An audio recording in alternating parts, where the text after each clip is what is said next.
Hey everybody, Kim here at Lead Generation Source. Let me know if you can hear me and or see my screen. Of course, if you can't hear me, you wouldn't know I said that. Linda, you are first. Welcome, welcome. So I take it that means you can hear me at least. Can you see my screen?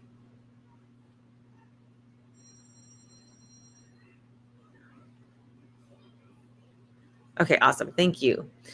Okay, so this week we are kind of following up with our prior two sessions where we talked about mostly research, right? And I want to emphasize this before we get started, that even though the topic is narrowed down to product research, and I, last time threw like 3 of them at you, that's not to say that this is overly difficult or high demand, right? It's just a matter of we're coming to a point where we can pivot. So now it's kind of like step back. You've done all your research so far. Now we can do kind of the fun stuff, which I personally think the other stuff is fun as well. So let me go ahead. Chrissy is on. She's, I don't know if she's on speaker or on her headphones right now. So we'll touch base with her in a little bit. But yeah, so we're ready to get into product research. And I'm going to dive into this because I'm trying to keep it a little bit shorter today. All right. So again, welcome to the week 3, which is the third session of this. So in the first one, we looked at e-commerce monetization methods and business models. And the second week, so last time, we looked at niche research, marketing research, and keyword research. Okay, so those were really important elements. Okay, yeah, Joanne, there's nothing I can do about that, but you may need to log in when you are logged into Demio. Check your settings and see if there's anything in there that's stopping you. So anyway, okay, so yeah, I don't think there's anything I can do. I'll look into it afterwards, Joanne. Anyway, so let's get back to this. So week 2, we looked at niche research, marketing research, and keyword research. And the reason why those are so important is because we talked about this, and of course we'll talk about product research, but we're working from this formula where we have the business model, which would be business to consumer, business to business. And then we're gonna have our monetization method, right? So like it's to be hybrid, drop shipping, white label, whatever we chose for that. And then we have our marketing method, which is where we identified our niche, our specific market as far as marketing platform, Pinterest, Facebook, Instagram, wherever that is. And then we did our keyword research. So, and again, like I said, last week, if you remember, we kind of may have gone back and forth between those if we didn't know one or the others. So, and when we do that, once we start getting all of these in line, we start to improve our chance at success. So let's examine this formula first. Okay, so this is going to be kind of an example. So let's say we have the business model, monetization method, marketing method. And so the business to consumer, that's what most of us are going to be doing, right? Business to consumer. Then we're going to have hybrid. And this is, like I said, an example. This doesn't have to be what you're doing. This is just an example. And then Pinterest was the marketing method. So I'm going to use Pinterest as my main source of marketing. Now, I also do my syndication network, right? So I'm going to put in here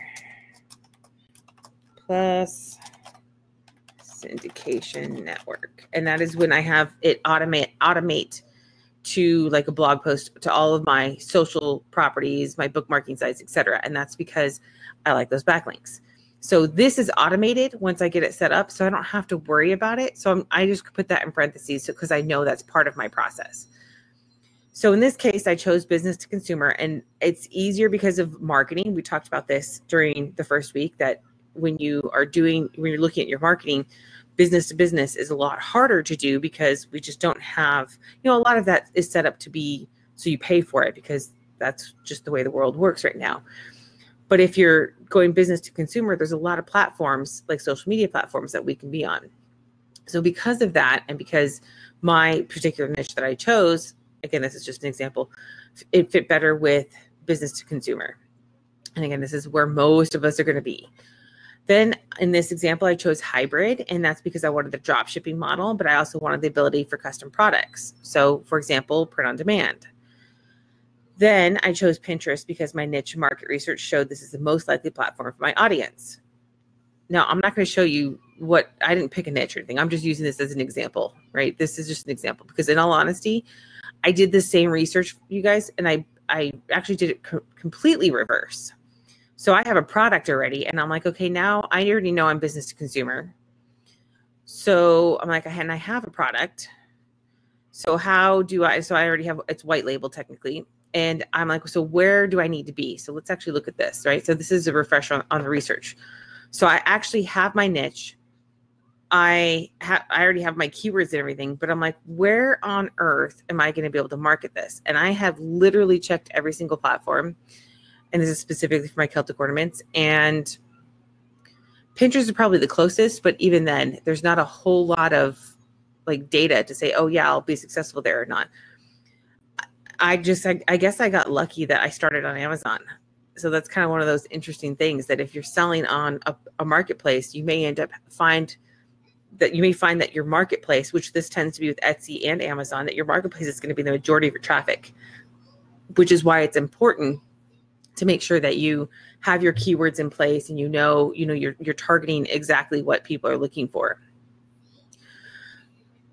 All right, so product research. For product research, we need to pull out that keyword research because that's going to be kind of like the driving force behind our product research. And you're going to use those keywords that you found to start tracking down product ideas. Now, you may, when you're doing your keyword research, you may have already found like general product ideas. Like, for example, if you're doing like shirts, or you might have found, let's use Celtic as an example, a Celtic shirt. You may have found that Celtic shirt has a lot of search volume and that it was, one that was popular. You may have found that maybe when you're doing your niche research, like, oh, look, there's a lot of Celtic shirts here. I like that one. And so you may have already have those specific keywords. And so that's where we're going to use those keywords to help us look and find items that are most likely ones that we can either mimic or replicate or, tweak and make our own. Now, in order to do this, you're going to check your market first. So for example, if you said, hey, yeah, I know I'm on Facebook, you'd want to go to Facebook, and this, Facebook's really simple. You just type it in, look and see all the posts that pop up, all the posts, all the pages, and just check and see what's popular and what's not. You're not going to get sales rank from just about anything. You're not going to get a lot of sales rank. There are some ways to see some of that, and we'll talk about those in just a minute. But for the most part, you're just going to have to see if there's a lot of activity and engagement. If you're looking at a product page, are there lots of comments? If there are a lot of comments, that means there's a lot of sales. If there, and of course we'll talk tools, but let's say that you're on Etsy, you can look and say, hey, are there a lot of reviews for this product? Right? And okay, well, that's a good indicator. Then they say, hey, if I'm on Facebook and I see a post, oh, let me see that the post has a lot of engagement, then there's a good chance that was fairly popular, though not guaranteed.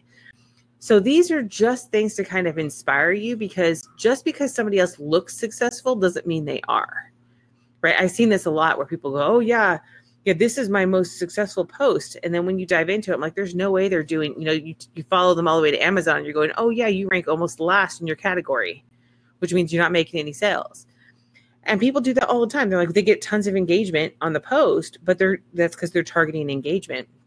And a lot of those alleged gurus will do that. They'll have this, oh, look at how much engagement we got in this post. And now that I know all of that, I'm like, I hate when people do that. But at the same time, engagement's still a good thing. So it's still a good indicator that people are interested in it.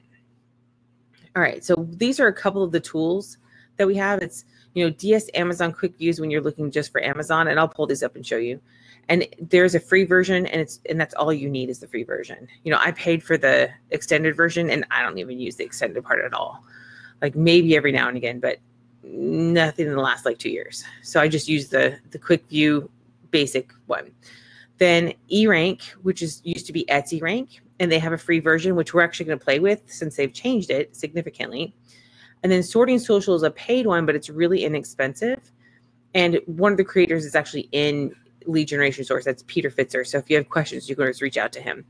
And then I don't know if we're going to look at Merchant Words, but Merchant Words is an option. I just don't, they changed their stuff too, and I haven't had time to go in there and check it out. So let's go ahead and I think that's, yeah, okay. So hold on.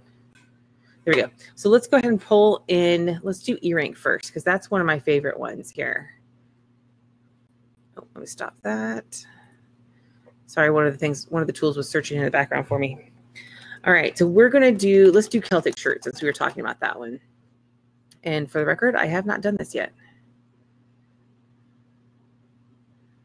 So a lot of this has changed. If you guys saw last time we did this, I mean, this is really recently they've changed this. So you can come in here and you can see they only analyze the first 100 listings. So let me also show you this. Celtic shirt. So we're going to pull up, so this is Celtic shirts it says 760 per month volume, which is kind of funny. Where am I getting the volume on Amazon then? Huh.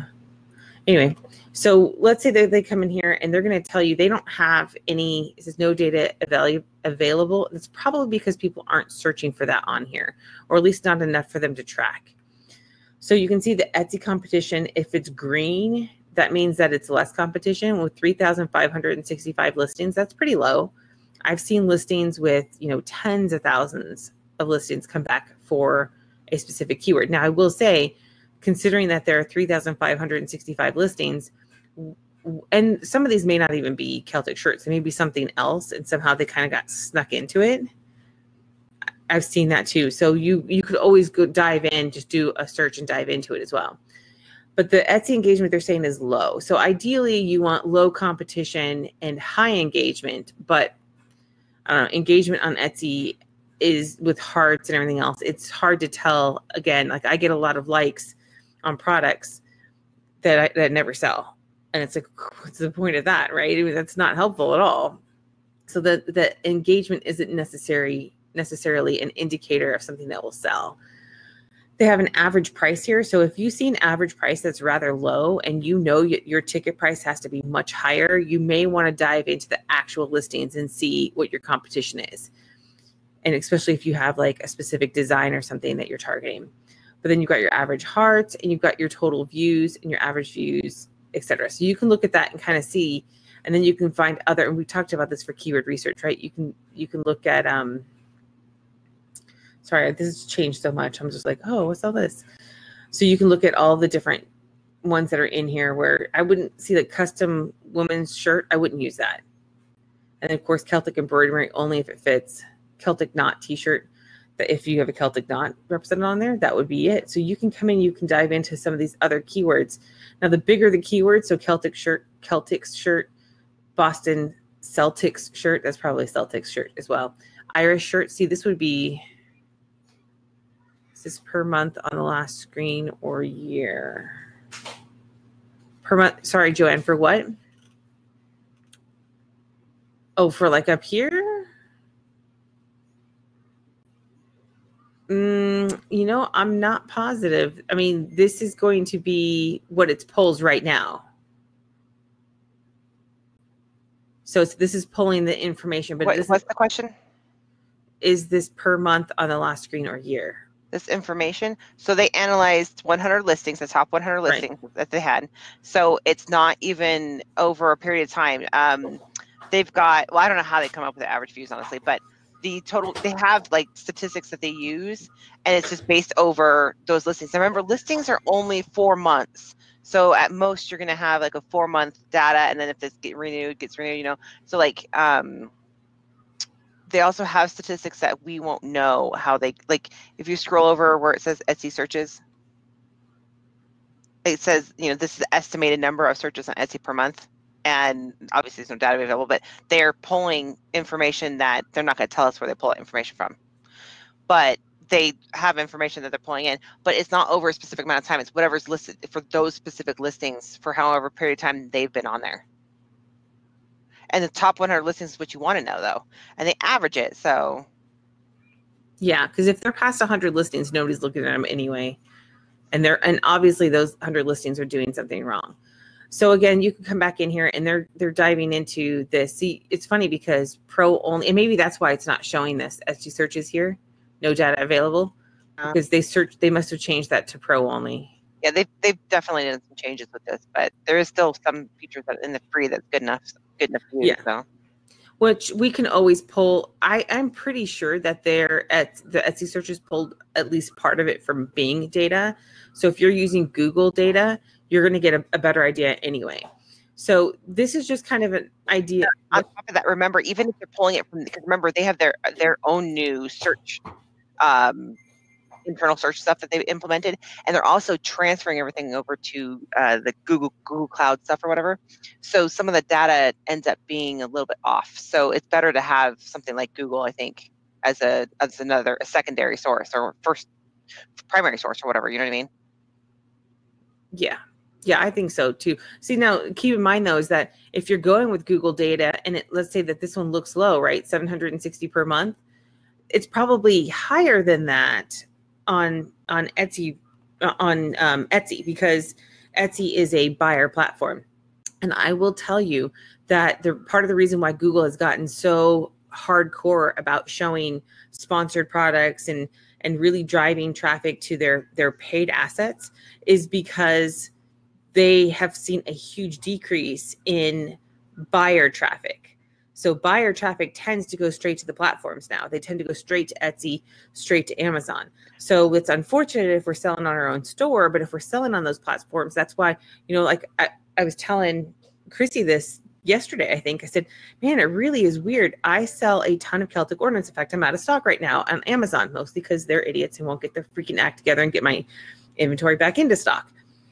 But I said, I sell a ton on there. And I said, and I can't get any momentum, or at least not as much momentum as I would like on Etsy. And I couldn't figure out why. And I still can't figure out why. And I'm like, I just don't. But I think that's because when I dove into this before, like last year when I was looking at this, and they did allow searches last time, or I had pro version, one of the two. And when you looked at the search volume for it, it was like really low, if any at all. And I was like, well, if that's the case, then maybe it is Etsy specific. And if it's Etsy specific showing that it's that low, then maybe the people who are buying that aren't on here. I also found that people don't seem to like sets on here. They like single items. It's really weird. So anyway, but I can see like. I would say with that though, I've had quite a few people come to me and say, I found you through Google. And the reason that is because they're looking for a very specific design and did not even think about going to Etsy. But you got to imagine the volume I get of views versus that, through Etsy. But it will still show up as it came through Etsy because it was one of their paid ads or whatever that popped up that they clicked through. So it still shows as coming from Etsy, but they tell me, they say, I found you on Google, and they're so excited to find this design that they've been looking for. But that's something in a specific, so like when you're talking about how you're looking at search data, yeah, and if they're not going to Etsy specifically searching for that, then you're not going to get found, right?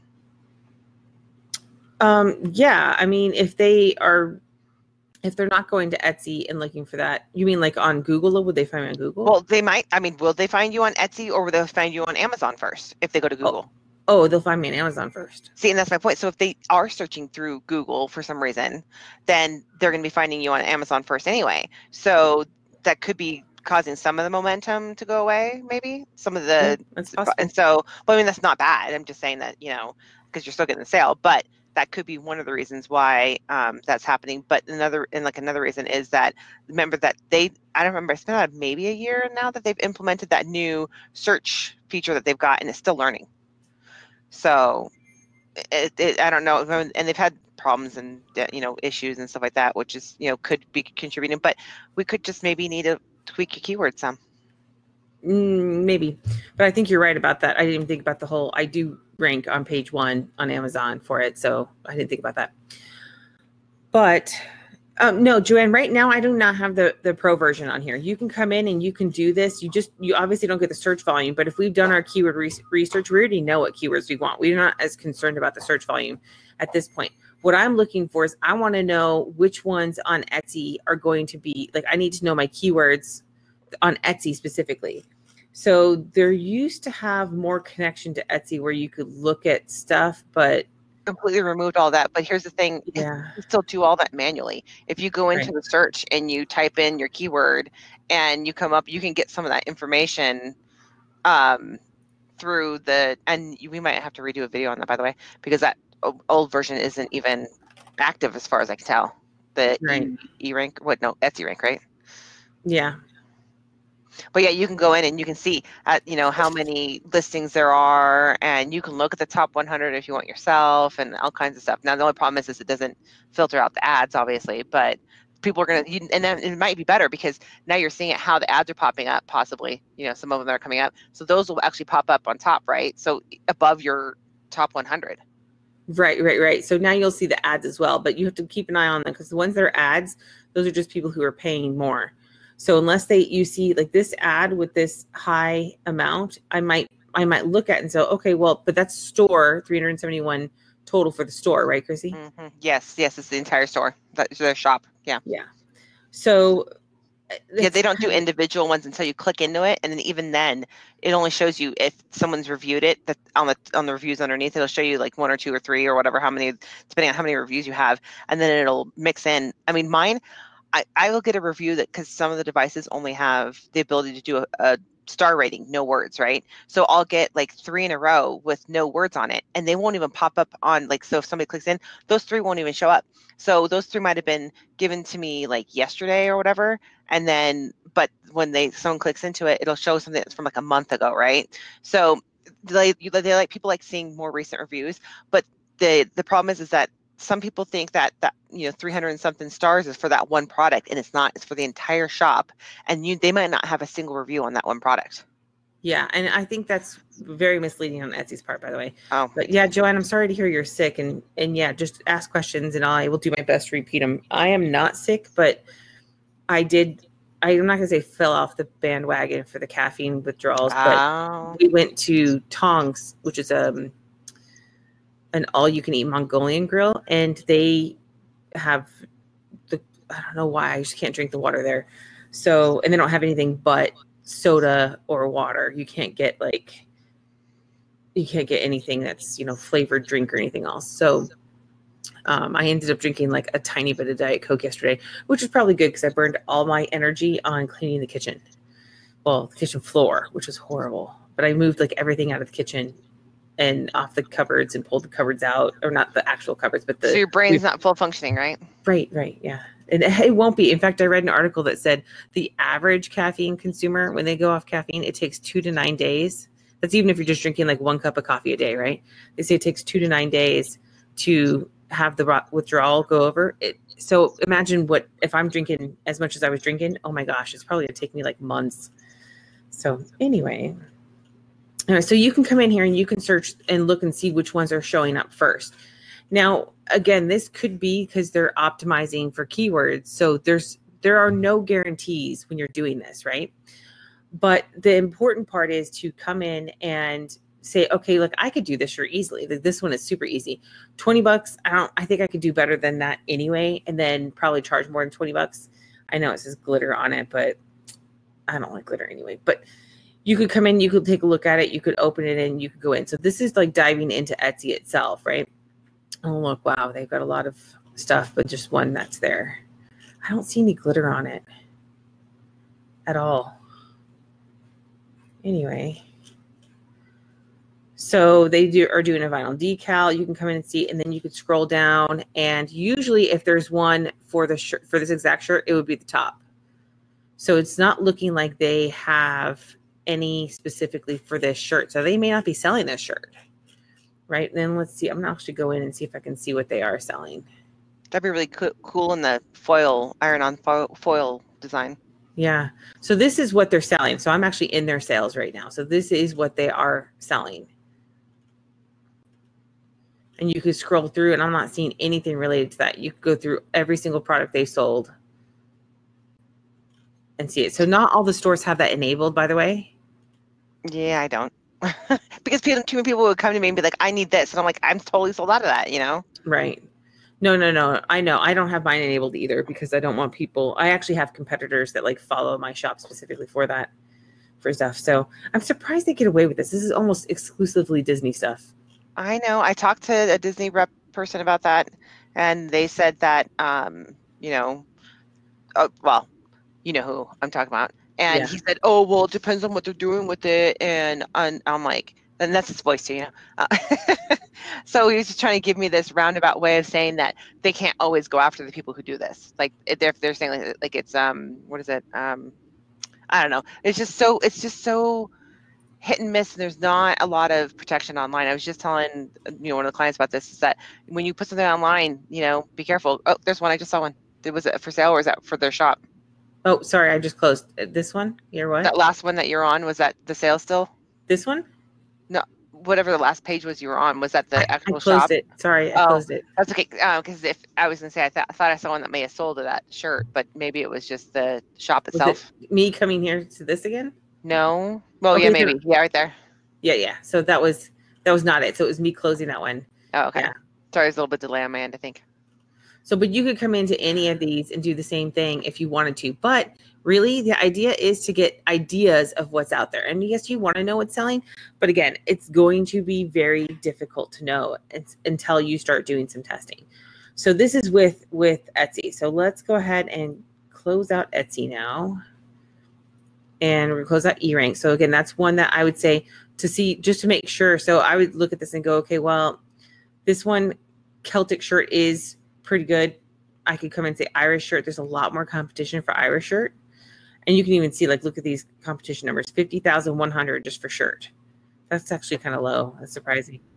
I'm not kidding. That's also, you got to think about those that they're telling you they want you to do longer keywords. But remember, when they pull up the variation, they say they pull from any word that's in the tag. So people are keyword stuffing now. So you have 13 tag spots, right? And so people are putting Irish, Celtic, green shirt, whatever the longest, whatever they can get into that one tag. So I'm surprised these are just showing what they're showing. You know what I mean? Yeah. So this one I have, it's an extension. So this is the DS Amazon Quick View. I do have the extended version, but it looks basically the same as this for the free version, because the extended part is when I come into the price history and all this history. So again, like I said, I hardly ever use that. So I came in here and I typed it in. Now look, what's interesting here is that when you're on Amazon, it's reporting 4,400 per month. So that's kind of funny to me. If that's got to be Keywords Everywhere that's pulling that. So Keywords Everywhere is aware and now changing their data based on the platform, which is awesome. Again, Keywords Everywhere, another free tool. So to me, I'm going, okay, if Google's reporting 720 or whatever, and it's reported much higher, this is evidence. This is evidence that people are skipping Google, right? Skipping Google and going here. So we're going to look at, let's see, we're going to look at this number here. So this number 20,756 in clothing, shoes, and jewelry versus 625,387. So this number, you can even look at the top 100 if you wanted to, but that's not going to tell you that, like, there is no category of Celtic shirt, right? That's just a keyword that they're using. So you got to come in here and you got to look. And then if you're saying, hey, that one looks cool, I could do that one. But then you see this 625,000, you're like, I don't know. Even in men's novelty t-shirts, 51,000, that's their rank, right? So the rank there are 51,883 other shirts in front of them in men's novelty t-shirts. So what I would probably do is just remember this number to know if it was worth it or not. Now, I'll tell you, I sell stuff in the hundreds of thousands and I'm still profitable. So if it's at 51,884 in men's novelty t-shirts, which I don't know if that's good or not, but in my category, I know that if I'm in the, I sell some in the millions, but if I'm in the hundreds of thousands in my top category, so this would be this category. So 625,000 might be a little low, but if I'm at like 167,000, I'm probably selling quite a few, right? And then when I get up into the tens of thousands, I'm selling a lot. That's what tends to be for my numbers. And that's during Christmas too. So I'm selling a heck of a lot then. So then you can come through, you can see like even these are 940,000 in the top. And you can see that none of these are getting any higher. So that's 600 and something thousand. Here's one that's 285,000. Grateful Dead. Okay. So like I said, you can just scroll through and you can see like this one is actually the Boston Celtics. So that's not helpful because we're not doing that. And this one says, when it says rank not found, that means nobody's purchased the item. And so they probably are not assigned a rank. They will not be assigned a rank until somebody purchases the item.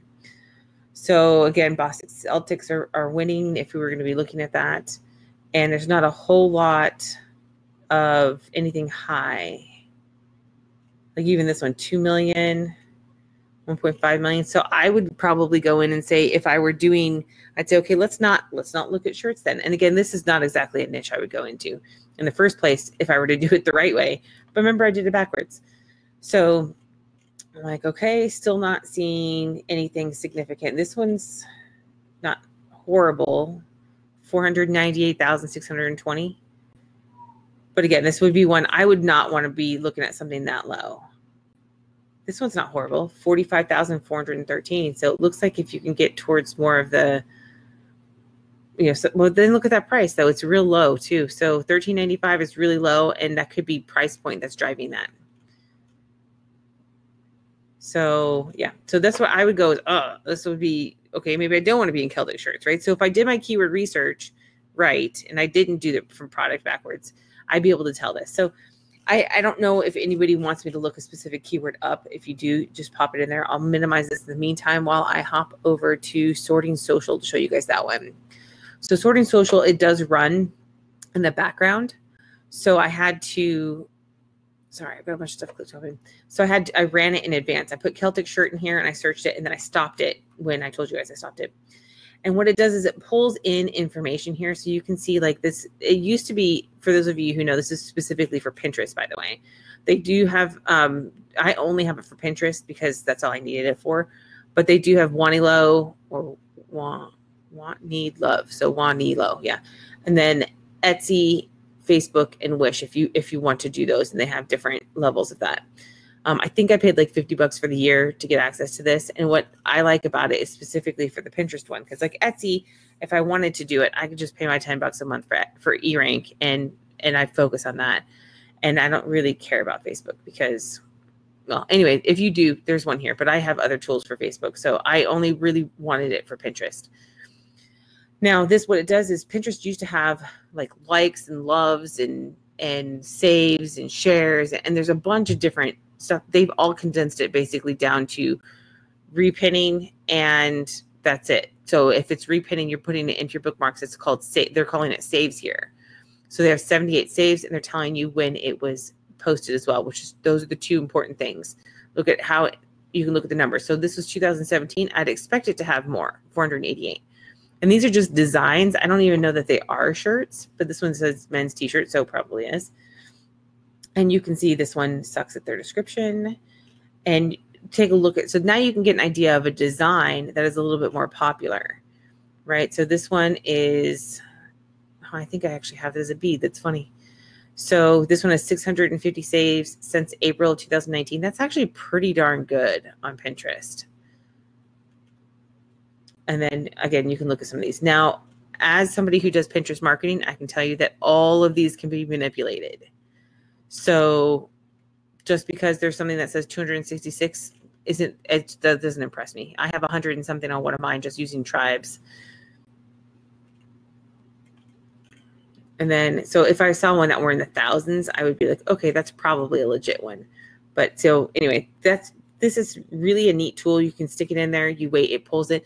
This alone saves me hours of research. If I were to do it manually, okay, I'm going to use the same exact term. Which, by the way, we searched Pipples at one point in the last couple of weeks, and now I still have Pipple pictures still being shown to me. So, like, here's one that's going straight to Etsy as well. But if I look, there's no data on this, right? So I'd have to literally click into each one. That's an ad. And then come in here and wait for it to load. And then see, okay, I've got how many? Right here, 2. And it was posted on, where is it? When was this posted? I know it's in here because it's pulling the data from it. Weird. I'm not seeing it anymore.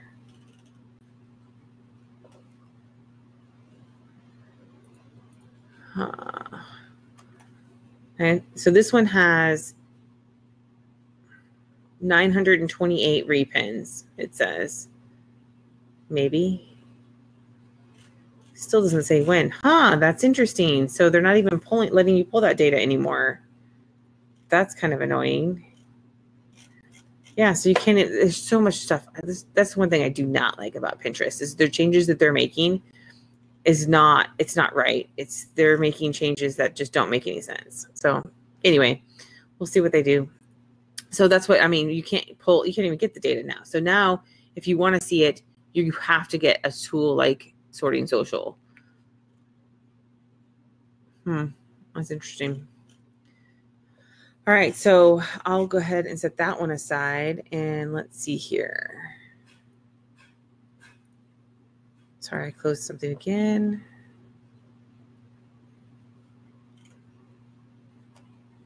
Yes, Linda, I am very lucky having Pibble pics sent my way. I agree. Though I will be honest, I'm a Beagle fan. I grew up with Beagles. My daughter's scared to death of puppies, so we're never getting one. Linda, I don't know. You can go in. I think you can test it if you go to Sorting Social or maybe it's app.sortingsocial.com.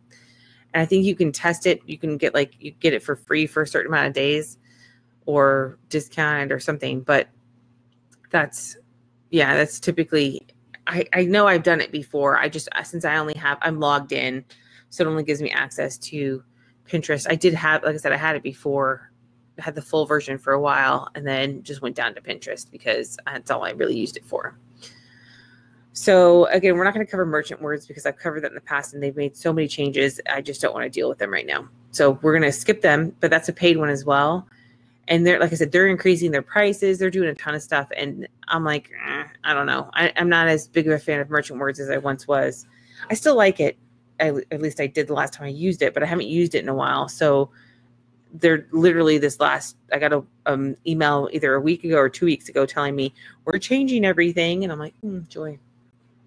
So those are some of the tools that you can do, but you can also do manual searches, right? You can go into Facebook and you can and I would actually do it through the pages, if you've done your research on Facebook and your pages and everything else, you could come in and put in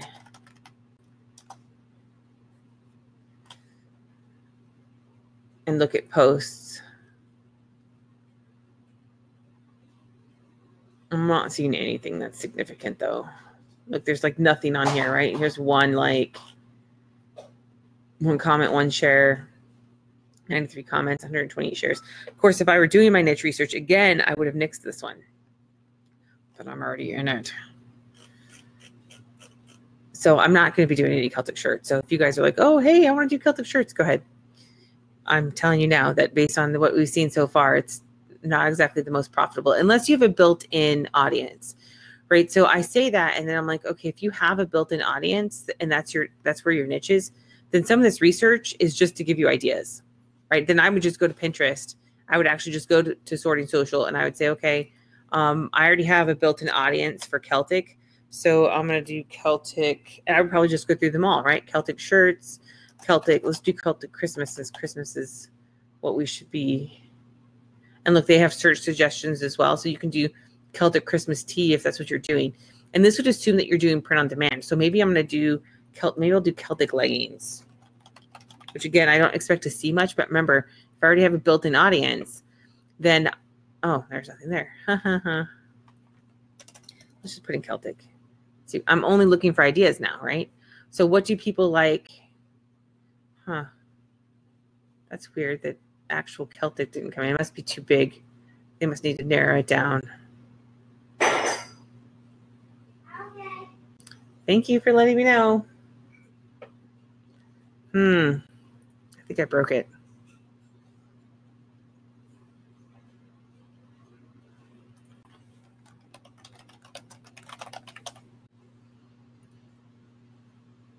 If this one says nothing, then I'm going to assume I broke it.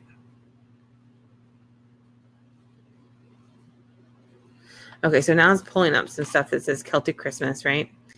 And I'm coming, I can see that these are some ideas. So this is 3,000 likes on this since December of 2018. And it's an Irish Christmas blessing. That one's specifically for Christmas. So something like that would be nice. You could put it on a shirt. You could put it on an ornament or something if you're doing print on demand things. You can do, this is a nice design, but only 12. So this would be, at this point, if I have a built-in audience, now I'm really just looking for ideas and inspiration. And to be honest, if you're like, oh, hey, I don't have a built-in audience, but I know that my niche is on Facebook and the niche is, I don't know, I can't think of one. Okay, Pitbulls. Let's just go with Pitbulls. So Linda, you have a built-in audience for Pitbulls. You may just need to go, hey, I just need inspiration for product ideas.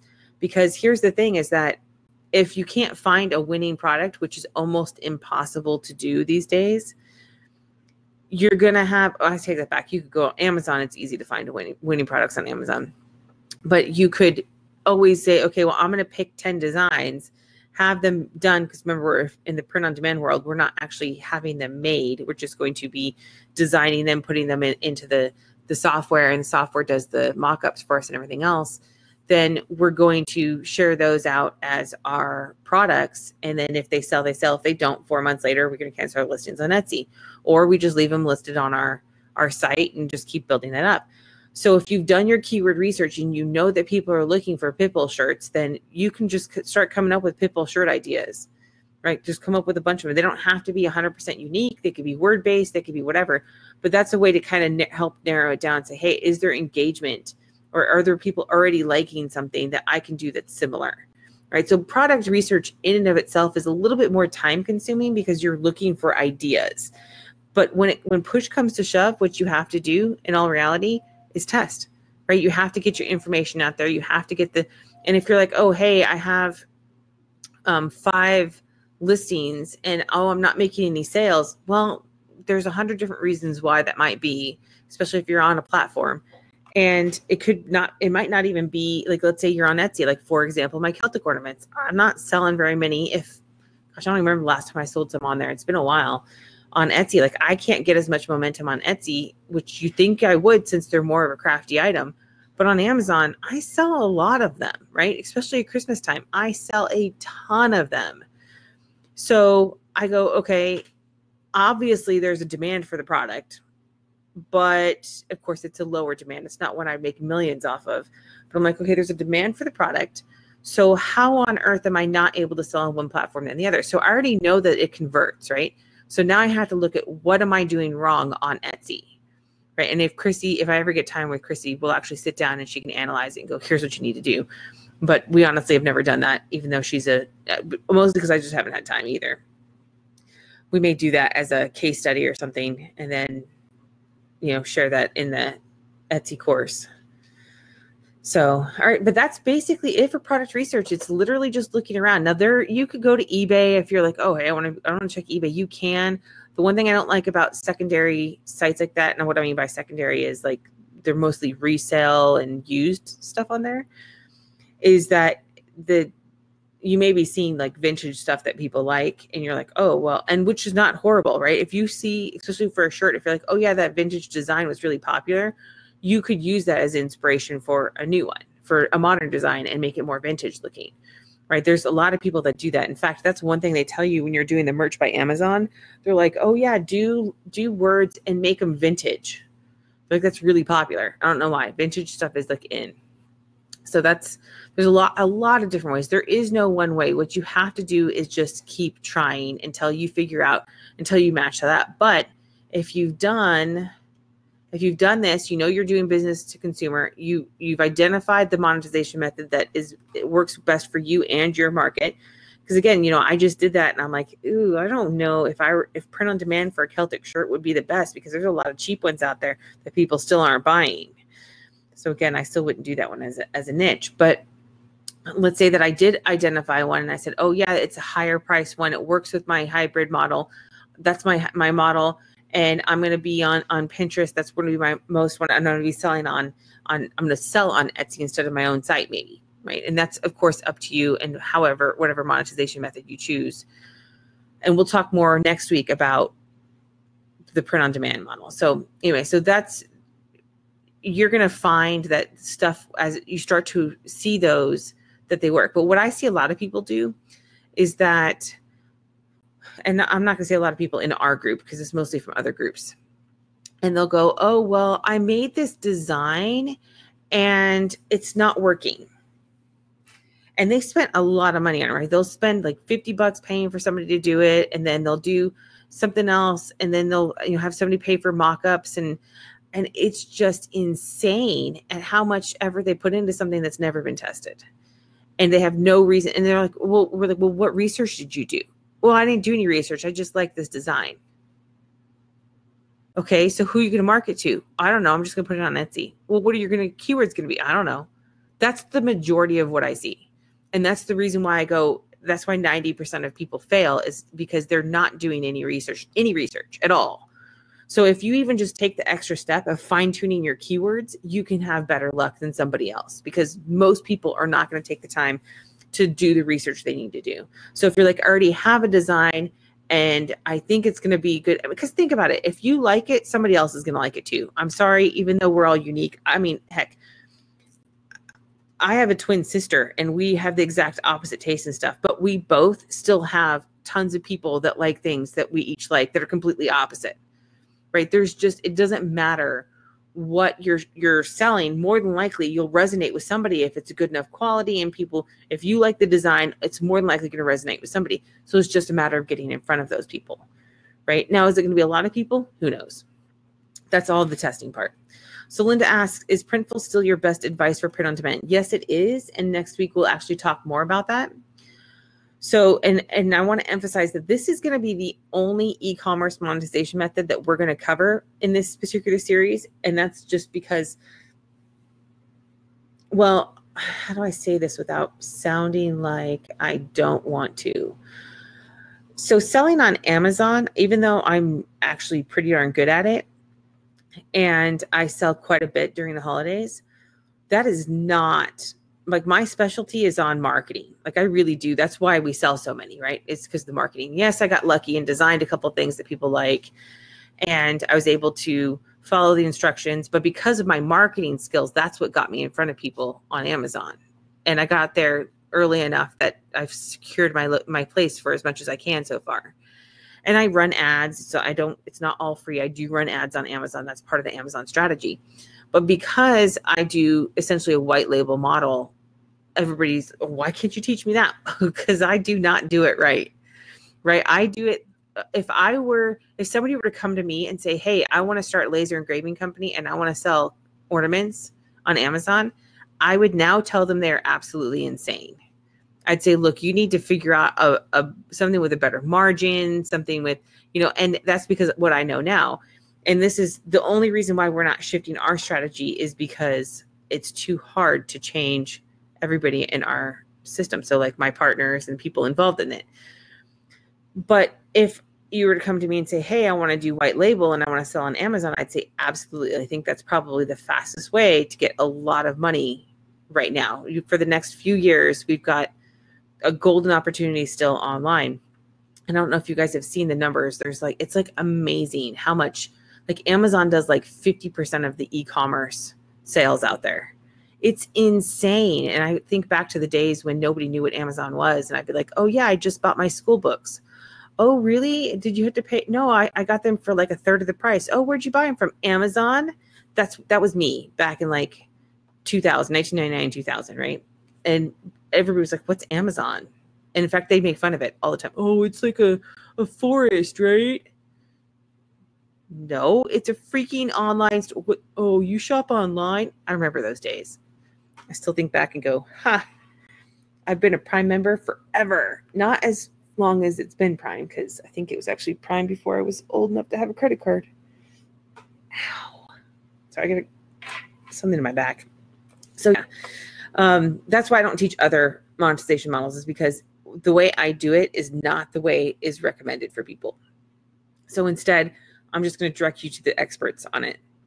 In fact, I was telling Chrissy this the other day, and I said, I need to go through the, sorry, I got to take a drink, guys.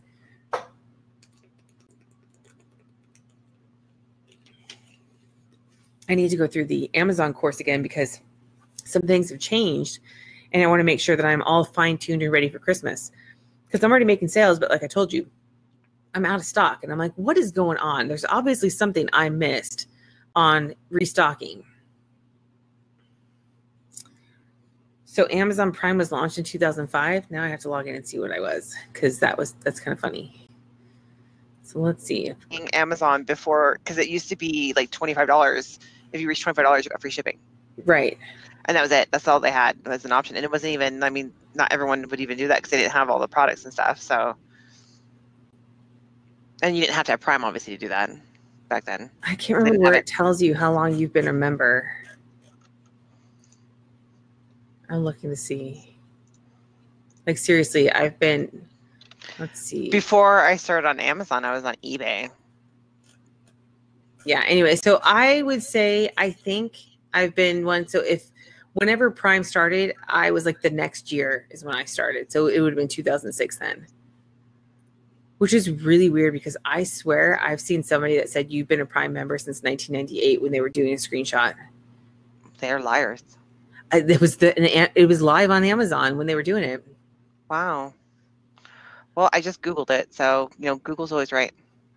Okay. Actually, it wasn't even Google. It was money.cnn.com. So that could be wrong. In Wikipedia. In early history in 2005, Amazon announced the creation of Amazon Prime. Yeah. And it could be just that it was called something else back then or something. But anyway, so now you guys all know what your to-do list is, right? Your next steps are identify products based on your keyword research and product research. And okay, we have an hour. For those of you who have been in the digital marketing or the marketing master series, or anybody who's looking at creating backlinks, you guys need to check out this one. So Linda, you keep asking me, how do you do backlink and stuff? If you don't want to worry about it and you just want somebody else to create backlinks, you can do this. However, that goes to the sales page. If you want to see my review of it, which I do caution on how to use this, it's this one here is the review. And the reason why I'm telling you guys to check it out now before the next hour is because I did not know this, but he launched it at a lower price. So it's like $34.95 right now or something. And if you decide to do the first upsell, which is a monthly one, they lock you in at the price that you get it on the front end. So if you get it at $34.95, you get your monthly credits at $34.95, which I did not know until I added it to the cart. I was like, what? They never mentioned that at all. In fact, all over the sales page, it says $47, $47, $47. And I'm like, well, $47 to get the backlink set. So Linda, what do you mean? What do I mean? Like, because you said you were struggling with how to create backlinks and not really sure what to do. And so I said, really, that better be working. It was working yesterday.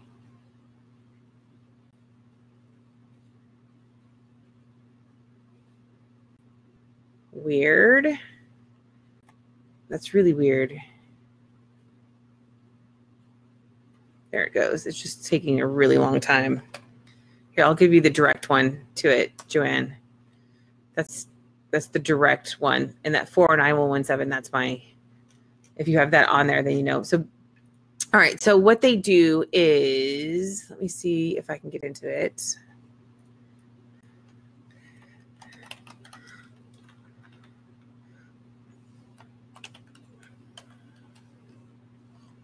Okay. So what it is that they've got,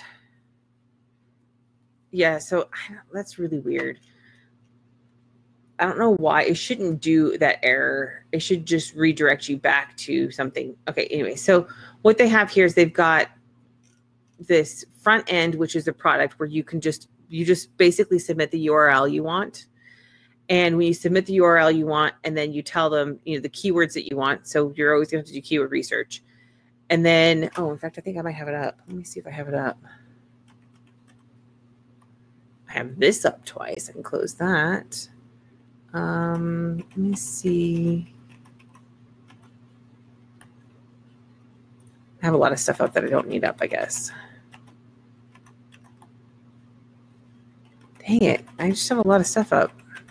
So anyway, let's close this. I don't need that anymore. Let me see. It's app dot.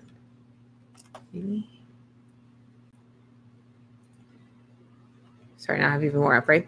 So this is it right here, right? This is the dashboard for it. You log in, it's all web-based. You don't have to have any software included. You don't have to create any accounts. And this is where I personally feel like you guys have been like, holy cow, that's a lot of work, right? Every time I say, oh yeah, just create your accounts. Now to me, I sat down when I did my first syndication network, which I've done several now. When I did my first syndication network, I sat down and did it in like a week and a half. And that wasn't just like 8 hours a day or anything. It was just a couple of hours every day I went through, but I was watching videos while I was doing it. You don't have to watch videos. I was just doing the videos to see if there's anything I missed. And then I was like, man, I don't need these videos. And so now I just go back and go, I don't care because the videos are probably old anyway. So instead of going to, going to Facebook and creating a Facebook page and going to Instagram and creating an Instagram one for each one of my properties, I could just come in here and have the information sent out. Now, I still recommend a syndication network. I still recommend your own properties, right? But what this one does for you is you can come in here, you can create a campaign. And when you create the campaign, I mean, this is how simple it is, right? You just put the name. So let's say that I wanted to do, let's see, what do we have on my YouTube page?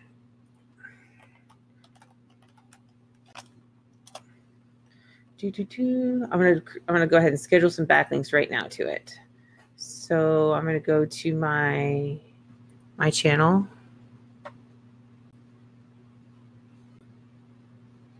And I'm going to go to my videos. So let's say I always wanted to go, well, here, let's do Advert Suite since that one's pretty much done on the launch. But let's go ahead and so we're going to do Advert Suite, YouTube. So now I know what that is, right? So Linda, this is the done for you suite. I'm just showing you how easy it is to create backlinks. So I'm gonna go ahead and put in the URL, and then I'm gonna put in this is the short URL. So there's two. You can see up here there's a watch, and then this one's doesn't have the watch.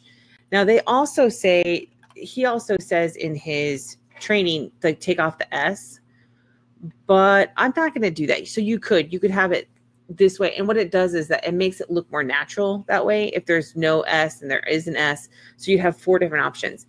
But I personally feel like, since this is a Google property and Google is really emphasizing that secure, that SSL, so that S on the HTTPS, that I'm just going to leave it those 2. And then let's say my keywords are Advert Suite, Advert Suite, Advert Suite review. Oops, I need to spell it right. Definitely spell your words right.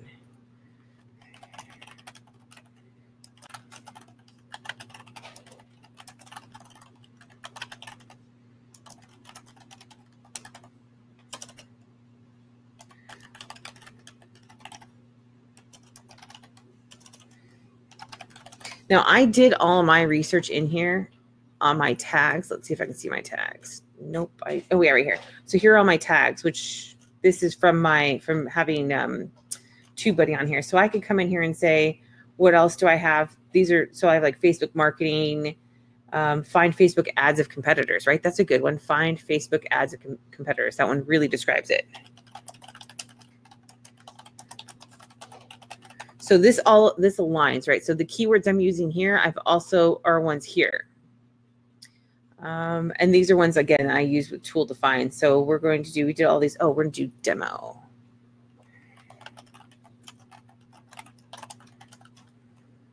Right. So you can come through and you can do your keywords, and then you could either, I'm just going to have it automatically generate content, but you can make it so that you put in the title, the description, and the article. And this may be a little bit more complex than what I would recommend if you don't know what this stuff is. You can still have an article, but if you don't use what they call, if you don't spin it, so spinnable syntax, like this, if you don't use this, then it would be duplicate content on there. So you might as well just let them automatically generate it. This is where I warn in my review, don't do this to your main property. So like on EP Laser, I would never send these links directly to EP Laser. And evidence of that is, I know they're using automation for this, even though he makes it sound like it's, oh, we're doing all this manually. And they did initially, right? They set up all the profiles, they've built the pages, they've built the domain authority on them, but now everybody's posting to the same ones, right? So you can get up to 100 if you don't get the monthly credits, and then up to 300 if you do. So when you first get this, you're going to each link is a credit, and you're going to get 5,000 credits when you sign up for the front end. Then if you sign up for the monthly, it's a $1 trial, and then it goes up to you get 5,000 monthly plus a 2,500 link bonus. So I'm assuming that's, I can't remember exactly. You have to check the sales page, but I believe it's then you get 7,500 monthly. So every 30 days, then it will be, that price is supposed to be $47. But right now, if you get in before in the next hour, you can get it at the front end price at $34.95. So you can save yourself about $12 a month, right? That's kind of a big savings, especially over time. But what I like about this is I like being able to do, especially if you're sending them to YouTube, you can do a lot of links back to YouTube. And so this is where I talk about this a lot, where you don't want spammy links back to your site. Even if his aren't spammy and he keeps them semi-clean, I see people going, get your weight loss products here. Learn how to make money. And if you're trying to send it to a niche that's not like any of those, and all of these are posted on the same site, unless he's got Wikipedia, unless he's using Wikipedia or YouTube to send the links back, then there's not going to be, it's going to end up being looking weird as a backlink. So I recommend sending them to what I call secondary properties. So this would be to your Medium blog or to your YouTube. Like, I really recommend it to YouTube, because a lot of people, like, you can essentially spam as many links as you want to your YouTube properties, or to any Google property for that matter, and it doesn't hurt your property, and then it's not going to pass through to your site. So that's the way it's supposed to work. I'm not going to say that. I'm sure there's ways that people can ruin it. So you can, in this case, because I have the monthly, I'm going to go up to 300 credits or 300 links on this, which will use 300 credits.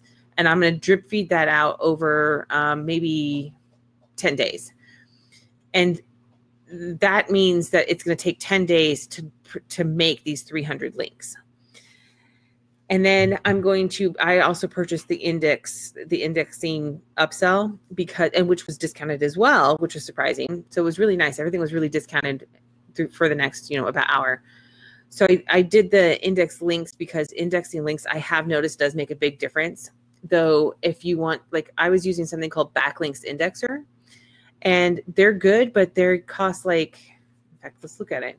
So Backlinks Indexer.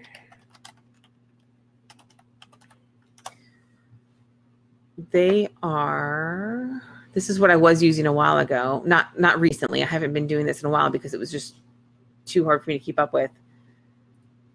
Where is it? It's probably on the page somewhere. Yeah. So even this one at $27 a month, I think it was actually lower than that when I came in, and it was 50. I was at the middle one. And I couldn't keep up with it. Like, it was processing as many URLs as it could, but it wasn't creating as many backlinks as I wanted. I will tell you guys that I did this. When I first did this, I was sending them straight to my Amazon listing too, which is another one. So if you're on Amazon or Etsy, those are also ones that can get spammy links that aren't going to hurt them. Because remember, we talked about domain authority for those of you guys who are in the marketing one. And the domain authority, when it's in the 90s, you can basically send it any link you want to, and it's not going to hurt it. But if you have an 11 or a 13, like my Little Biz Resources one, and you start sending a bunch of these links back to it, it's probably going to hurt your site, unless you have a local site. That's the only exception. When you have, let's close this one, so you guys can see that this can get pretty expensive. So let's see, they're doing, doesn't even say how many links they're doing. They're saying, so it's basically an indexing one, right? So they're going to index 3,000, and we're looking at 7,500 right now. And actually, yeah, because we would be doing 7,500 backlinks. So I would be $57 a month to index it. Now they do some more than that. So there's another one, but this is the only one I used that worked. I used another one that was like linkindexer.com or something like that. And it's really cheap per month, and it didn't work. Like, none of my links would get indexed, maybe one every now and again. And I was like, okay, so that was pointless. So I just stopped doing it, because I'm like, I'm not going to keep paying all that money and have to manually go in and do it. And I didn't have tools that would automate back then. So instead now what I do is you can do on this one is you can index the links to the backlinks to go to here, and that will boost your property. So that would be with Etsy and Amazon and YouTube. Let me think. Medium would be another one that I wouldn't mind trying.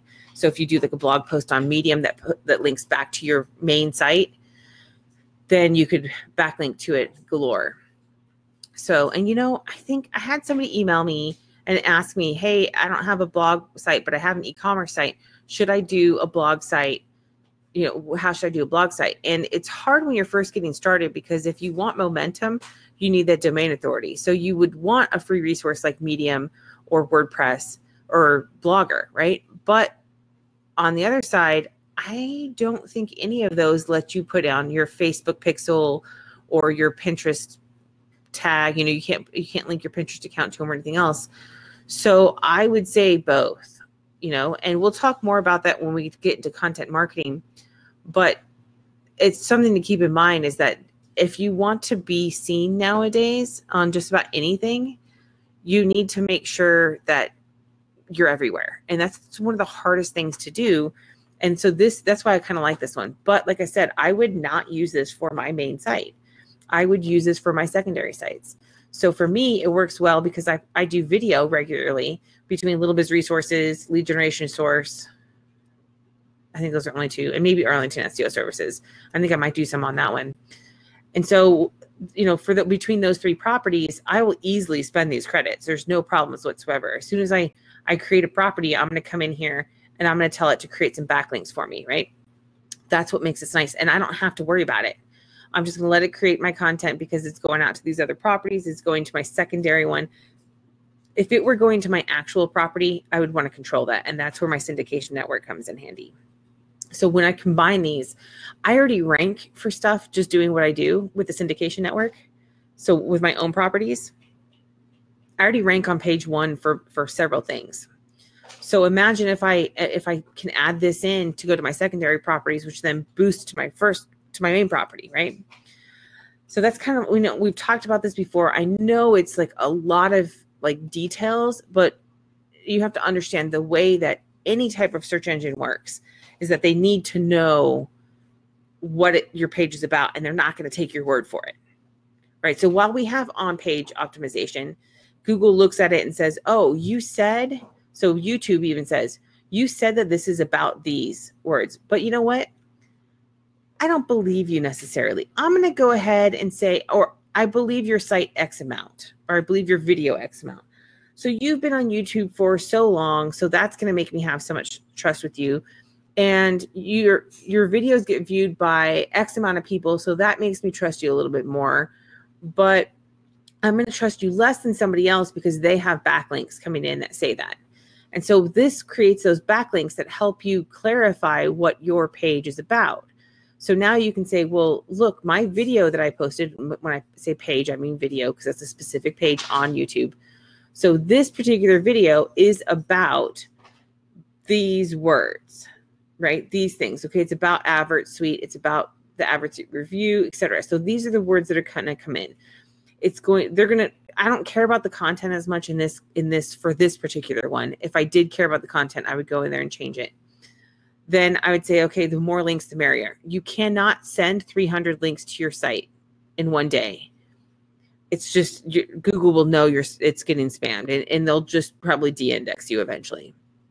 So, but you can send it to YouTube because guess what? YouTube can handle anything. It's a Google property, by the way. So Google says, oh, we have a bunch of links coming in. That's great. They don't really care. They're just like, okay. So now YouTube says, okay, now you're getting a bunch of links coming in, and I'm going to put it over 10 days so it looks a little bit more natural. And they're going to go, okay, you got a bunch of these links coming in. Let's boost it and see if people like what they see. And that's the weirdest thing. Like, it used to be where you could get on page 1, and then after a while you'd leave page 1. But because there's so much more competition now, you have to basically earn your place. And the only way to earn your place is to force your way up there. And that's just the way it is now. You know, people go, oh, well, that's cheating if you're, it's not. This is exactly what everybody does. This is exactly the way it works, right? When YouTube develops has their own video, besides the fact that I'm pretty sure they're going to flag it as 100%. Oh yeah, we don't care. This is going to be on top 1. They go through great lengths to make sure it goes out to everybody and anybody that they're connected with. They send it out by email. They send it out to all of their properties. They put it on all of their notifications. They're essentially running their own ads and getting their own links sent back from their own properties. So you hear that? So syndication network, every single major brand has that. Every single major brand. Do you think Nike doesn't create backlinks on other sites? Of course they do. Do you think Coca-Cola doesn't create backlinks? Do you think Disney? All of these big brand places, this is what they do. And the only way you can compete in this world is to be creating backlinks, to creating quality content, to be doing the things that a big brand does. And we can't do it manually. It's impossible. So the only way to compete with those big brands who hire people, that they hire teams just to do Facebook. They hire teams just to do Pinterest. They hire teams. We're one person. How are we going to do that? How are we going to be everywhere? And if that's what's required in order to get in front of people, even Facebook, we've talked about this in the marketing one. Facebook requires data. It needs data in order to show it to people. So it's going to be looking at your page mostly. So that's why you want your on-site optimization. But we know Facebook's pulling data from other places. They just don't tell us how they're using it. So we might as well say, hey, this is about this as well, right? They know they're going to be using very similar databases as we are to say, hey, this is popular out there. Let's go ahead and it's on our Facebook page. Let's go ahead and boost it a little because it's popular, right? There's just a lot of unknown that all we can do is what we can do. And so that's creating backlinks. So this is, for me, when we talked about backlinks, we talk about what we control, what we don't control, and what we sort of control, right? So what we control is our properties. That's where our syndication network comes in. What we sort of control are press releases and sometimes Wikipedia links, maybe occasionally some other sites as well if we get to. And then what we don't control is other people's properties. Now, this is a way that we can basically take a little bit of that, what we can't control, and put it into what we sort of control. So we sort of control this. We can put our links in, we can even put our content in, but we just have less control over what kinds of sites they are and everything else. So again, I would caution using this mostly for secondary properties like YouTube or Medium. Because here's the thing is that if for some reason your site all of a sudden has issues and you're like, oh my gosh, my site's not ranking anymore and it used to, and you're like, I ran a bunch of links back to Medium and Medium is pointing to me, you can always just turn off Medium, right? You can just go either cancel the account or you can just delete all of your links out of it. And if that works and you're like, oh, wait, I gave my rankings back, it's no big deal. That's why I would never say point this back to your main site, unless it's like Etsy or Amazon, something like that. So I really like it. I think the price is right for being able to create something like this. But if you do the monthly, you do need to make sure you go in there and use your credits. Because as far as I can tell, go back into the dashboard real quick. Yeah, it's gonna cap you out. So if you don't, so maybe some stuff rolls over, but if it doesn't roll over, even if it does roll over, you're still gonna need to use it because it wouldn't roll over for very long. So since we're here and I'm doing this, I'm gonna create that. Yeah. So there it goes, right? So they have an estimated finish date. It's gonna drip feed over 10 days, 300 links. This is where the name of the thing of the actual campaign. Yes, it's going to index the links and it says it's posting because it's working on it, and it's not going to be completed and give you a report until that 10 days is up. So you do get a report where you get to see the links that are in there. And if you're like, oh, hey, I really like that link, you could even develop more links to that through your own. Maybe you share something, say, hey, guess what? You can find us here, something like that. So this is actually quite genius for people who need to save time, or like if you don't have your own property set up, this would be a great way to start building momentum back to your YouTube. I cannot tell you guys enough though, that setting up your own properties is critical. So this will save you time to get started, but eventually you need to start creating your own properties. That's been the number one thing that has turned me from not being able to rank to being able to rank. In fact, I was looking at EP Laser and I'm going, why can't I get from page 2 to page 1? For e-commerce? I should be able to.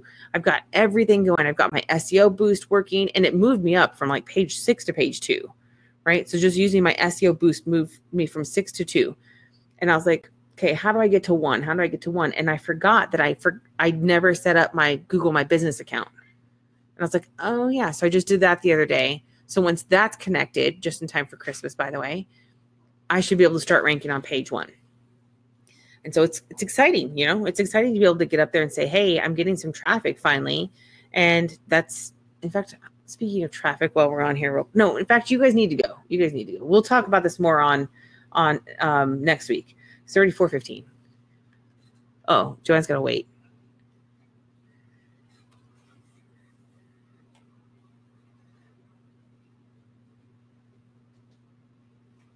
No, Joanne, you cracked me up. No, so her question was, I thought Google My Business was only for brick and mortar. It is not. And in fact, they used to have 2 versions of Google My Business where you would select that you're a brand or that you're a local business.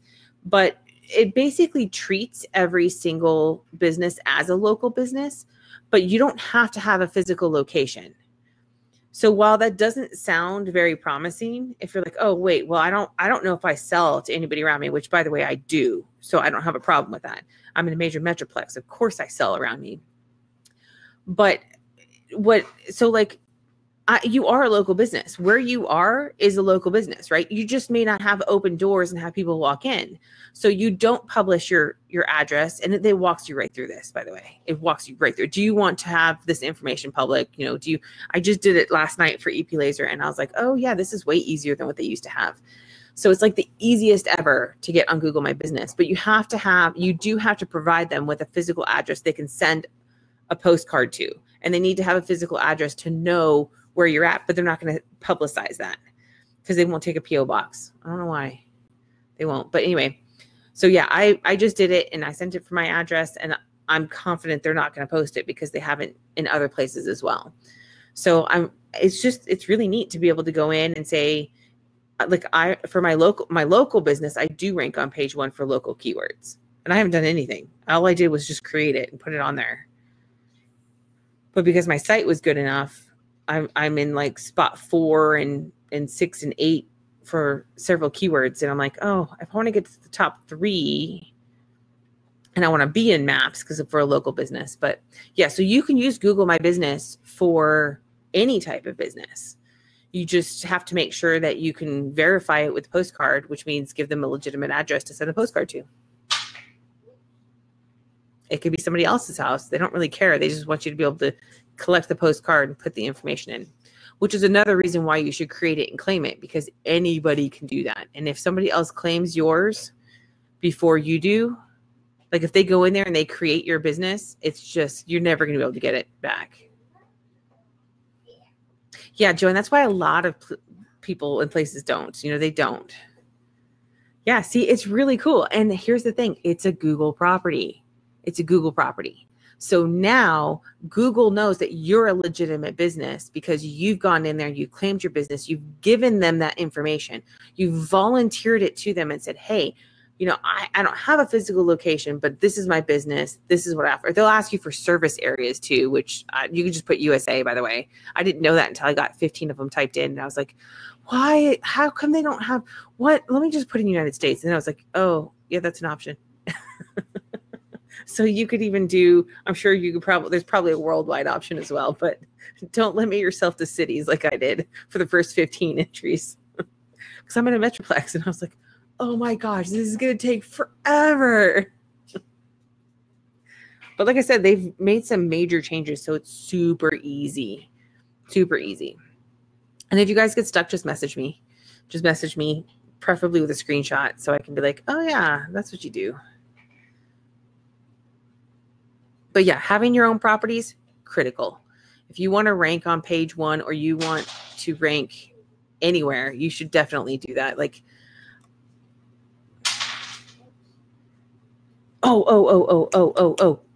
very good question. Lanalana, which by the way is your new name, because I say your name one way and then somebody says it the other way. And then I go, wait, which way is it? So you're Lanalana. All right. So I wanted to, let me pull this up. Google. I can never remember how to get into it. Oh, I gotta log out though. Hold on, I gotta log out of this and log in. I don't want to make you guys sick. So it is attached to your Gmail or your Google, whatever Google account you have. So I have to log into my other one real quick. Then go into Google My Business. And it should say, it'll say, okay, so you see where it says Arlington, Texas, Dallas, Texas, 15 others. Yeah, you don't have to do that. You can just do USA. So here's something that is GrooveCart, GK's GrooveCart. So here's something interesting. So you can showcase a product, right? So I just said post. So create a product post, right? You can create a product post on here. This is super cool. So here's what happens. It's not like Facebook where you can check out on Facebook, I think, right, Joanne? You can check out. Anyway, that's not important. We'll talk about that on Facebook. But what you can do is you can go in and you can make it, you can put the fixed price. And then when you put in the button, you can put in a button that says buy, and then you can link it straight. Like if you have a cart button, like so Shopify, you can have it so they can add it to cart, right? So they can add it to cart. Or you could do, instead of buy, you could say learn more and send it to the product page. So guess what? Your Google My Business listing just became a powerhouse backlink to your e-commerce store. Not only that, but if people local or not local. So here's an example, right? I do laser engraving. If somebody types in, which I'm not listed on there, but if somebody types in laser cutting services, there are like 3 places that come up, and one of them is like 60 miles away, right? 60 miles away for the top 3 places that come up. So that's not the way Google works. Google works by showing you what's closest to you in the maps. So this is the maps, by the way. So now if somebody that is close to you types it in and Google decides, oh, hey, they're looking for this. And remember, I told you guys, e-commerce has been increasingly going to local maps for some reason. I don't know why, but any e-commerce, any product keyword, they've been increasing the number of local maps that they're doing. So if you want to you could get business from local business just because you exist and you've put your products on here, and you get a nice, lovely Google link back to your property for each and every product that you add into here. So guess what I'm doing? It's not going to post until I authenticate my business. So I have to wait for the postcard. But as soon as that happens, I'll be sitting down one night and typing in every single product I have and taking my best pictures and putting them in here. So it is, nobody's talked, I've never heard of this. I learned this completely 100% on my own, right? And in fact, last night, I didn't even know you could do that. And last night I was like, oh, let me do a post. I'm like, wait, I can do a product post? What? And then I was like, and then it links back. So this is going to be something that is very, very helpful for e-commerce. So anyway, now you guys need to go check out. I'm glad you did too, Joanne. Thanks. Right. No kidding, Lanalana. Do you like your new nickname, Lanalana? You're like, one of those is right.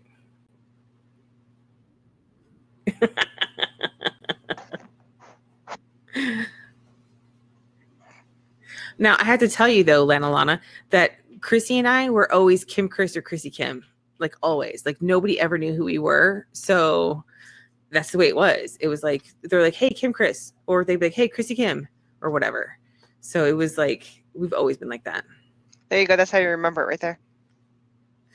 Oh, Linda, you might need to wait. So you're talking about for your local business?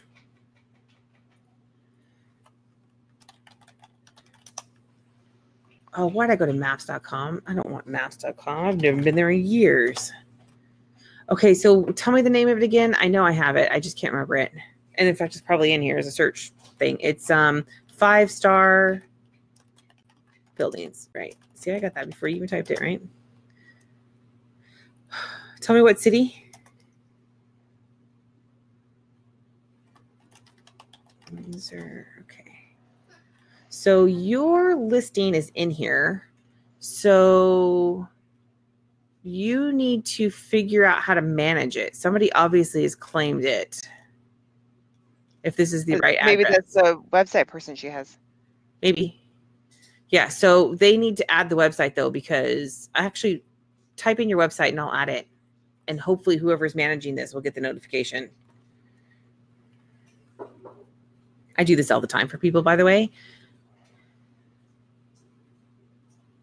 I almost copied and pasted that in there, just so you know. Name.com. So it's going to be, let's actually just double check it. So it's going to be 5starbuildings.com. Is that it? Don't you want the HTTP blah, blah, blah? Oh, dang it. You got to go. Yeah, I got a meeting today, so sorry, I have to leave now. All right, that's good. Thanks for coming. Thanks for your help. Bye, guys. Bye. Okay, so I typed it in there. That's why I copied it and pasted it in, so it was exactly what it was when it loads. So you have the S in there and everything. So then I'm going to say send. And it says, thanks for improving Google Maps. And then mine's just a suggestion. Oh, man, it suggested it from the wrong account. Dang it. Not that it matters. My other one gets points and stuff. I'm a local reviewer person. So anyway, so that's hopefully whoever gets that notification will be able to do it. Yeah, you need to figure out who has it. Somebody has management capabilities. So you may have to go in when you go into probably, though that would be surprising to me because that's more of a marketing angle, and maybe as a web designer, I offer that service, right? So it just depends. You just have to find out. Some web designers do it, some don't. So just go ask them. And if they don't, then what you would need to do, if let's say like the prior owner has access and you can't get a hold of them, then he or she can add you as somebody who manages it. No prior owner. I thought you said you bought that place from someone.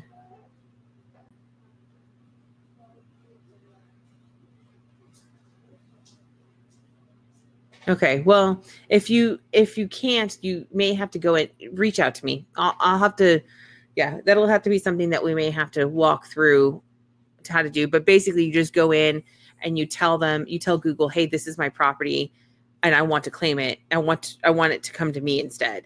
And then they'll try to reach out to the main person who's listed on it. And if that person doesn't respond, then they'll go through the steps with you. But it can take some time to do. So definitely want to do that. That is. So you as a local business, you want that property. That's the only way to get maps and be good. Yep, you can list pictures of your products. You can list posts. You can do so much stuff once you get in there. You can manage reviews. So if somebody puts in a review and they're talking about your neighbor guy, the business next to you, and you're like, you guys are an idiot, you can go in there and you can manage those reviews as well. So it's basically a necessity for a local business, which is amazing that there's like less than 50% of local businesses that even have it.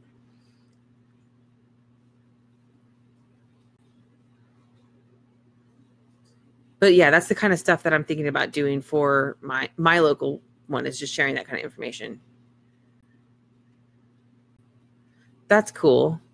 Yeah, I think you can even they keep changing. They used to have a photo storage place that they've shut down and everything else, but you can link like some of your properties to it as well. As I go through, I'll try to do some videos if I see anything that's good. I should have done it when I was signing up, but I was so excited about realizing I forgot to do that I don't think about anything else. All right, I'm going to go ahead and close this. I'm going to close this. I'm going to close this. Oh, look, we're back to the PowerPoint as soon as I bring it up. There we go. So those are your to-do steps. If you guys are looking at backlinks, take a look at that, especially while it's on sale, which you have half an hour. So I will let you guys go do that unless you have any other questions.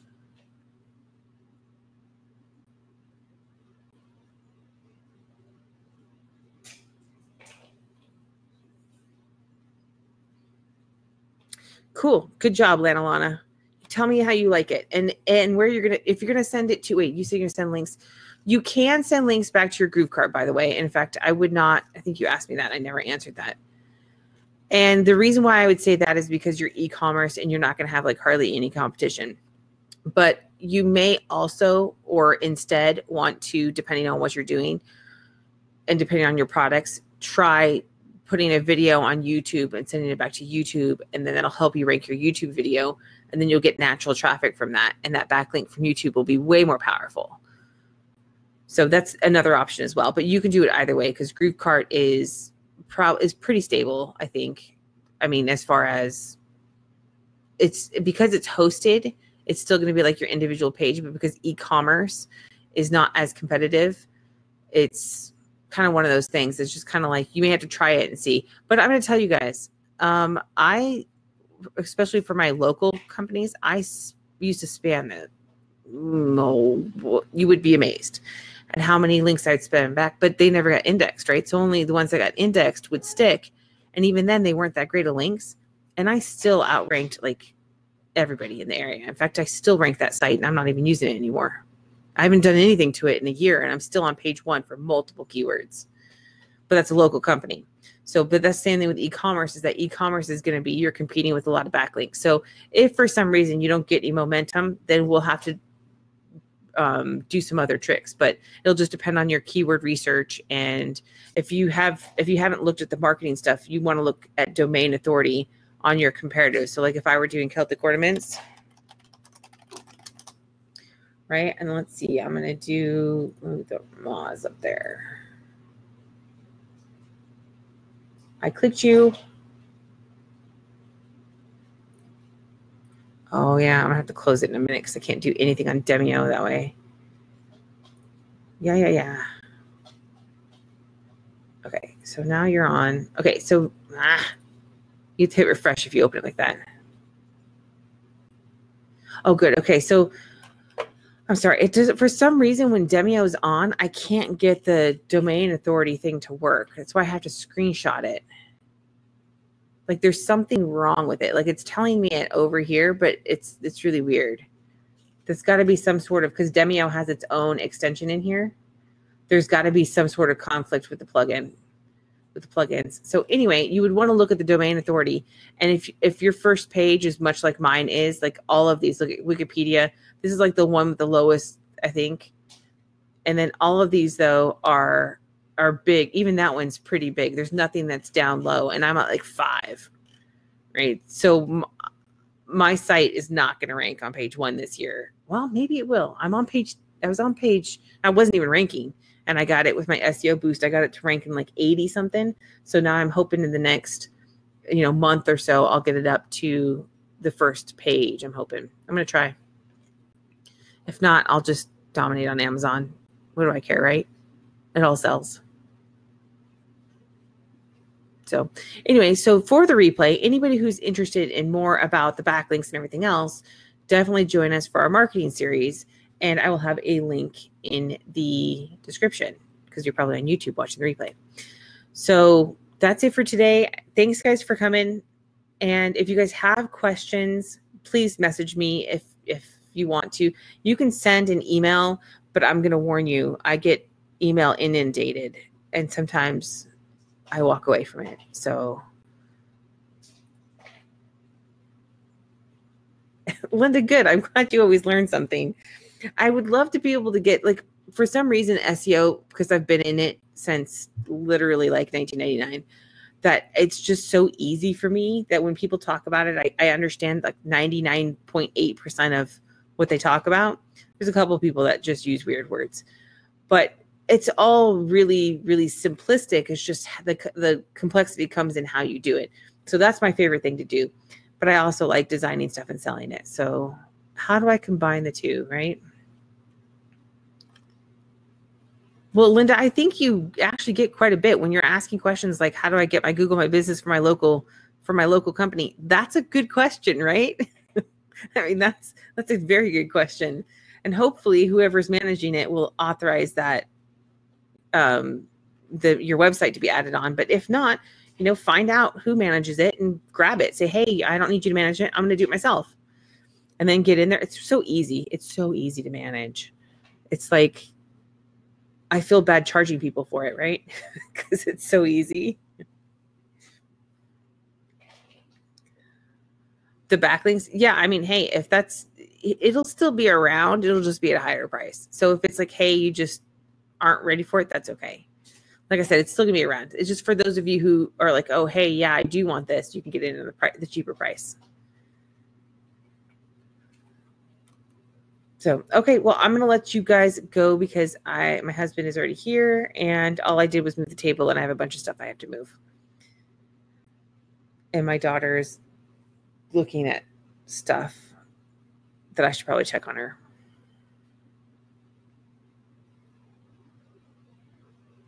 She looks really confused.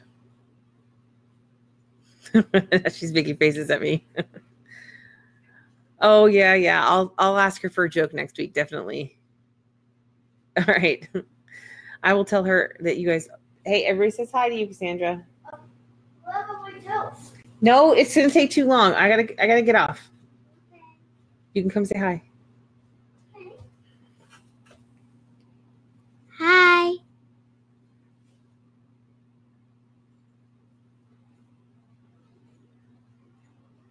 There's a delay on it. See? Got a hey. Hi back. See? And hi. And Yay. Yeah. I think that's all we've got on here, so that's it. huh? All right, everybody. Thanks. I will see you all hopefully in the Facebook group. And if not, I will talk to you guys next week. Have a great weekend. Isn't this a 3-day weekend? Isn't this a 3-day weekend? I think it's a 3-day weekend for most of us. Yes.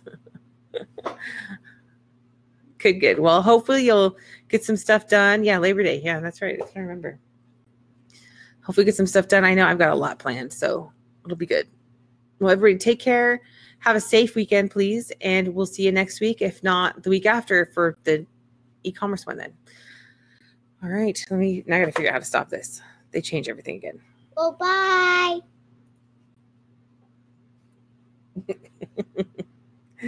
Bye, everybody. Thanks again. Bye.